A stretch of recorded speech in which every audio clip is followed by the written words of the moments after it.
rents will explode in this country. $1,900 rent that people are complaining about will be $4,000. You believe that rents will continue to go even higher? I think rents will flatten for the next 2 years. 24, 25, you'll have flat rents. And then in 26, because they're not going to build anything, they'll stop all building, all construction. This happened again in 2008, 9, and 10. We're 4 million homes short in America today. We're probably another 40 million homes that nobody wants because they're old homes. They're your mom's and grandma's house. Nobody wants to move into them. In 26, 27. Apple gave all their code keys to every Apple device, iPad, iPhone, earpods. And just the other day, I got home, my wife was out, and I was on the iPad, and I wasn't trying to spy on my wife. Her iPod, Apple tracker system popped up without me even asking for it. It just popped up, and I tried to close it, and I'm like, oh, what's that? And I just zoomed in on it, and oh, she's at an AA meeting. Well, good for her. And I thought, I never looked at this. Let me look. Well, where are these iPods? Okay, they're in the bedroom. It had like 8 devices. Even iPads we haven't had for years, they were listed there. Ooh, look at that. Here we go, here we go. Goodbye, driving. You're not doing any Sunday morning drives. Locked.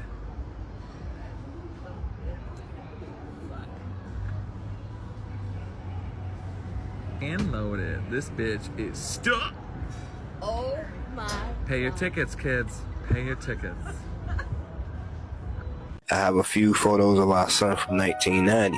I've seen the sun simulator documents from NASA. I can say it does hold some validity to that sun simulator situation because in the mid to late 90s, our orange sun disappeared.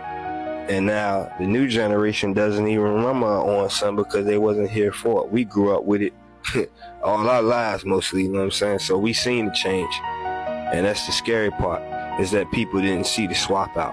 And then you have these other objects that's coming in here. It's a picture from 1990 also, in the daytime, of our original sun. As you see, it's not silver. Alright? So like I told you, man, we standing on business out here, man. They really mad with me because, boy, I'm blowing the hinges off everything, man. You already know how we doing it, man. You got to keep God first out here, man, in this field. Get rough out here, man. They ruffle a couple of fellas, man. You know, they coming for throat, coming for limbs and everything. You already know how they doing it. Keep God first. In 1906, the city of San Francisco was struck by a powerful earthquake known as the Great 1906 San Francisco Earthquake. This earthquake unleashed a wave of destruction and unleashed a series of devastating fires. This catastrophic event resulted in the decimation of approximately 80% of the city's structures and a tragic loss of over 3,000 lives. The earthquake and subsequent fires left a lasting impact on the city, prompting extensive efforts to rebuild and improve resilience in the face of future disasters. I'm a big Trump fan, but I will tell you this. This last thing the judge found him guilty of, and they fined him $368 million. You know, the thing that I find disgusting is that the banks got all their money back. He paid all the loans off. And, you know, how many people inflate their property or their wealth? Everybody. Every day, somebody looking for a loan is going to inflate. Business. Absolutely. And there was no crime. There was no crime. He paid them back. Paid them back, no victim, victimless crime, and the bank said they work with him again. Absolutely, I know that. So how do you do this to somebody? It's insanity. So, you know, I have to say, in all fairness, I mean, he is getting pushed around. You know what? And it doesn't even matter that it's Trump. It's anybody that they could do this to. It's just dangerous.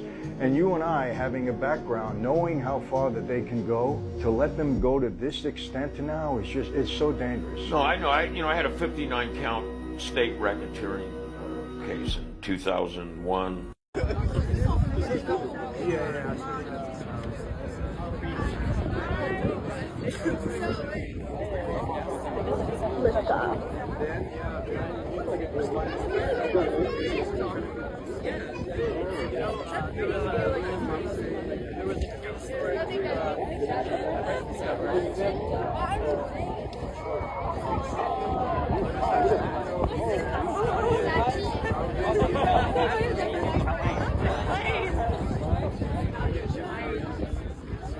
Get a load of this. Just a joke. After all these years, I've never met the Olsen Comedy. twins. He introduced me to them. I said to him, how do I tell them apart? He says, Ashley Swallows. How is this funny? Is it true that you used to give Mary Kate acting lessons? You tell her, act like this never happened. Bob Saget, who and the girl in What kind of joke is 1990. that? And it's crazy, because it seems to be the theme with all these young stars. I may end up running off with you myself, you know. That's what Steven says. It's Steven Spielberg? Yeah. Hi, Steven, I love you. Second best again. Story of my life with women, yeah. She even talks about being at those Hollywood parties. Well, I've grown up very fast, and it's not very normal to see a 9-year-old at a big Hollywood party drinking. You heard that right. At 9 years old, she was at Hollywood parties getting drunk. And it's crazy how it's such a common theme for these childhood stars to get institutionalized for acting out. You shapeshift every night.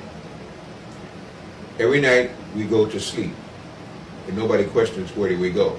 I've often asked, do you punch a ticket? Do you have a transfer? What vehicle do you use? How much fuel does it take? And where do you go? Everybody on earth that has a soul sleeps. Unless you're very refined, and even then you may sleep at least once a month. Sleep merely means that your body can no longer hold the soul because it's run out of energy. And the body becomes so despicably horrible to the soul that until it cleans up itself, the soul leaves. So each night you die. You will die every 3 days, or you will die standing up. People go to sleep standing up. People had guard duty, just go and sleep. They'll still be with you, they're still there. But you have to go to sleep because the energy in your body is not strong enough to maintain you. So you have to get out so the body can renew itself. You, as a soul, go out and receive some energy, jump back into the body, and then you go. Now, if that is the case, then you have to ask, what trip did you take? Where did you go? What is the action? And what is the reaction? That is another whole case of study. But I simply say, each night we die. So death is only death when it's final, for what we think is final. When we die each night, we're going to be reborn. If not, then you got obsequies, funerals, and everybody's mourning. If you do, hey, you made it back. But sometimes we get back with trace memories. We have a dream. I said, oh, I had a REM state, and a rapid eye movement state, and I dreamed this, and I dreamed it. It seemed so real. It was real. Because you got out of the false reality which doesn't exist on this planet to the real reality that does off this planet where you came from. That's why many people don't like to return. Many people get lost out in space and consciousness. This is why when you start talking about the speed of something, it's incalculable, the speed of something on a planet like this, because this planet is so low in vibration. Speed of light, speed of sound, no such thing. It doesn't exist in the internal world that is external to the Creator. Only exists then. When you're next to the Creator, there is no such thing as time. So for a soul, there's no time. But time it must remember when it comes back into the body, and that's when you say, I don't know how long I was asleep. I don't know where I went. Man, it was so real was there, because you really became real. Here is a confinement. Here is where you're here to do one thing, learn. And then the time is to show what you've learned and what you're willing to practice. I think it's sad these kids will never know. Our clothes came from Kmart. Mama would put them on layaway until school started. And Kmart had these delis with little ham sandwiches that were awesome, because going to restaurants was a big deal and rare for us. Fast food was a hot dog weenie and a slice of white bread. We did have homemade popsicles from Kool-Aid, and we had candy cigarettes. Going to school was not an option for us, and we took our school clothes off when we got home, because if you messed up the knees in your good britches, then you got these iron-on patches that folks would make fun of. Nobody was home after school. That's why we had a key to the house. We ate dinner at the table. Our house phone was in the kitchen. Us kids got together and played cops and robbers and kickball, dodgeball, dog pile. We rode bikes. Girls and boys all played in the street or in each other's houses till our moms kicked us out. We just had to be home before dark or the street lights came on. Children were seen and not heard. We watched our mouths with elders and treated them with respect. Staying in the house was a punishment to us, and the only thing we knew about being bored was a paddle across the butt when we did stuff we wasn't supposed to. We ate what Mama cooked for dinner, and we didn't eat it all. There wasn't any bottled water. Well, there was Perrier, but we drank from the tap, and yes, sometimes the water hose. Phone numbers and addresses was memorized. I still remember my granny's number. We didn't have cell phones. I remember Pong. On weekends, we watched cartoons. On Saturday mornings, rode bikes, went exploring for hours. Stayed at each other's houses, watched Mutual of Omaha with Marlon Perkins. Do you remember that? On Sundays, way before any Animal Planets. When we messed up, our parents would bust our ass, and then the neighbors would, at each house, on the way home. I don't know if we were raised by a village, but the village seemed to show up for the discipline portion of the program. These were good days. Loved them. Kids today are never going to know what it feels like to be a real kid. They'll never understand our childhood. I loved my childhood. Wish kids today grew up in a world like we did. Man, I hope our kids understand that their children will have even less if they don't get a handle on things. Time for them to fix it. Now, Gen X didn't start this fire, but we didn't do a whole lot to put it out either. I have faith in these kids. Now this is bad. You could come through the border unvetted. You can get on a bus paid for, come to New York City. We pay for your shelter. We give you room and board. We give you clothes. We give you funding. You can go steal from a drugstore. Nothing will happen to you. No bail will be set on you. We do not cooperate with ICE and immigration officials.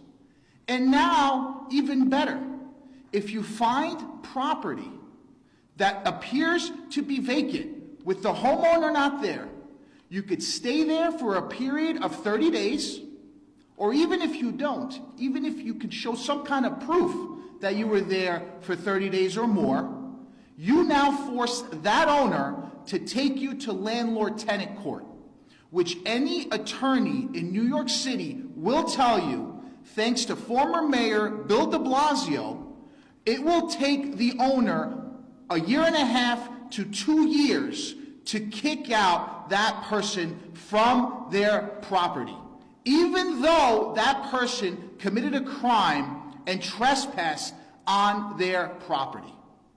Ladies and gentlemen, the insanity in New York State and in New York City continues with absolutely no end in sight.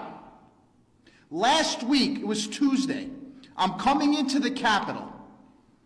I am walking to go from, coming in from the garage to go to my office before I went into the chamber. As I go to my office, I see about 300 to 400 people. They were here to protest for housing rights. 10 a.m. on a Tuesday. Hundreds of people blocking staff, blocking elected officials from going to their offices and from going to the chamber. Where are normal people on Tuesday at 10 a.m.? Work. To pay their rent, to pay their mortgage. Not blocking elected officials from doing their jobs. All because they feel entitled enough not to pay their rent. They want a free ride. My appeal today is to the people out there. If you don't like what you see, if you don't like the agenda that has been brought forth in New York City and New York State, you are the only one that has the power to change it. Make your voice heard. And just like that, Democrats managed to turn New York City into a big mess with their stupid policies. Elections have consequences. God bless you. Catch you on the next one. You voted for this. Hey, that's gunshots. That's gunshots. That's gunshots, lad. Mom! Anna! Where are you running?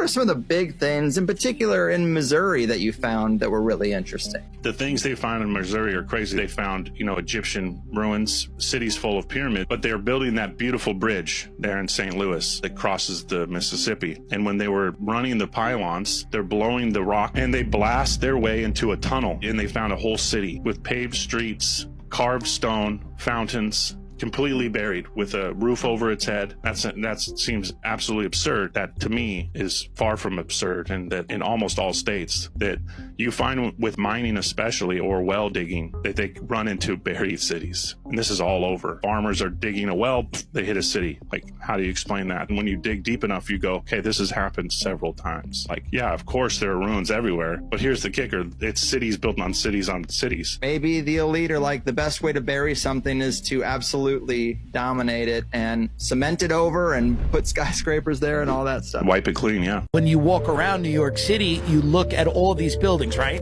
And here's what you see. Cheers. No, you'll see 3 lights on. Yeah. You'll see 3 lights on in this massive $1 billion building. Yeah. Cost of construction was $1 billion, and there's 5 people home.